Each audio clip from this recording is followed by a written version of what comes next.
1981 release ஆன பாலைவனச்சோலை திரைப்படத்தில் சேகர் கதாபாத்திரத்தில் கதாநாயகராக நடிகர் வாகை சந்திரசேகர் அவர்கள். சேகரின் நண்பர் செந்தில் கதாபாத்திரத்தில் நகைச்சுவை நடிகர் ஜனகராஜ் ஐயா அவர்கள். ஜனகராஜின் நண்பர் சிவா கதாபாத்திரத்தில் நடிகர் தியாகு அவர்கள்.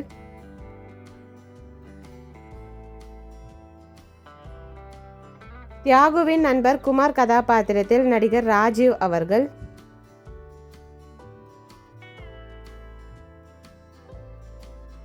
ராஜீவின் நண்பர் வாசு கதாபாத்திரத்தில் நடிகர் கைலாஷ்நாத் அவர்கள். கதாநாயகியாக கீதா கதாபாத்திரத்தில் நடிகை சுஹாசினி அவர்கள்.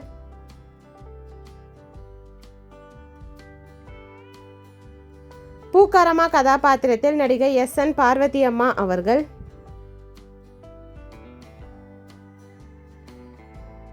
டைரக்டர் கதாபாத்திரத்தில் மறைந்த நடிகர் குமரிமுத்து ஐயா அவர்கள். இந்த மூவி யாருக்கெல்லாம் பிடிக்குமோ வீடியோக்கு லைக் போட்டுட்டு இந்த மூவியில் உங்களோட ஃபேவரட் சாங் என்னன்றதை கமெண்ட்டில் சொல்லுங்கள்.